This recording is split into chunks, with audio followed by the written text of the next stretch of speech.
네, 탄핵 심판에선 구속 취소와 별개로 윤 대통령이 헌법을 어겼는지 여부를 따집니다. 그리고 확보된 관련 증거가 넘쳐납니다.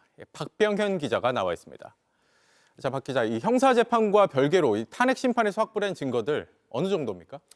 모두 나열하기 어려울 정도입니다. 윤 대통령의 구속 취소는 형사재판과 관련해 구속기한 그리고 공수처의 수사권 문제가 이유가 됐습니다. 네.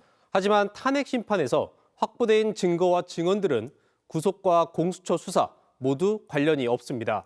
특히 헌법재판소는 탄핵 심판의 핵심 쟁점을 크게 4가지로 정했습니다.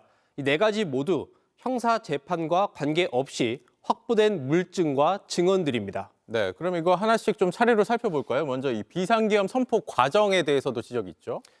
먼저 비상계엄을 심의한 국무회의의 적법성 문제입니다. 이 행정안전부가 밝힌 자료를 보면 이 국무회의가 이뤄진 시간은 5분 만에 불과합니다. 네. 무엇보다 요건을 제대로 갖추지 않았다는 건 탄핵 심판정에 나왔던 김용현 전 국방부 장관의 증언으로도 드러납니다. 일시는 언제 한다. 그리고 시행지역은 어디다. 그리고 계엄사령관은 누구다. 이런 얘기를 구체적으로 이야기를 한 적이 있느냐 하는 겁니다. 11명 모였을 때 말씀하신 건 제가 못 들었고요. 비상계엄 선포문에 부서를 했습니까?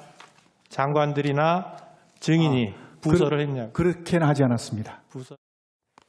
한덕수 국무총리도 탄핵 심판에 나와서 형식적, 실체적 흠결이 있다는 건 하나의 팩트라고 증언을 했습니다. 네. 또 한 가지가 이 계엄 포고령이잖아요. 이 국회와 정치 활동을 금지시킨 내용이 담겨 있죠. 포고령 1호의 1항입니다.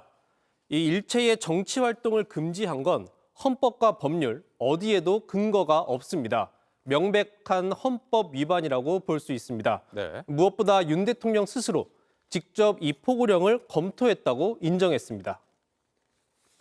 상해법규에도 위배되고 내용이 구체적이질 않아서 집행 가능성도 없는 거지만 뭐 그냥 놔둡시다라고 말씀을 드리고 그냥 놔뒀는데 윤 대통령이 사실상 승인한 포고령에 따라서 계엄군은 국회로 출동을 했고 경찰도 국회를 통제했습니다. 네. 게다가 이 계엄군이 국회로 출동하는 장면은 온 국민이 사실 생중계로 지켜보기도 했고 또 선관위를 점검한 모습도 이 영상으로 확인을 했잖아요, 저희가. 맞습니다. 평온하기만 했던 국회에 헬기가 날아들었고 창문을 깨고 군홧발로 본청을 누비는 계엄군의 모습이 생중계됐습니다. 네. 선관위를 점거해 서버 공간에 침투하고 영장 없이 직원들의 휴대전화를 뺏는 모습도 생생하게 영상에 담겼습니다. 모두 헌재가 증거로 채택했습니다.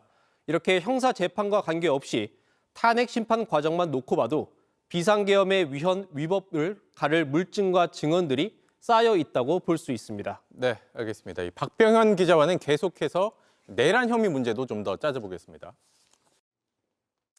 JTBC 뉴스를 시청해 주신 여러분 고맙습니다. 저희는 저녁 6시 30분 뉴스룸에서 뵙겠습니다.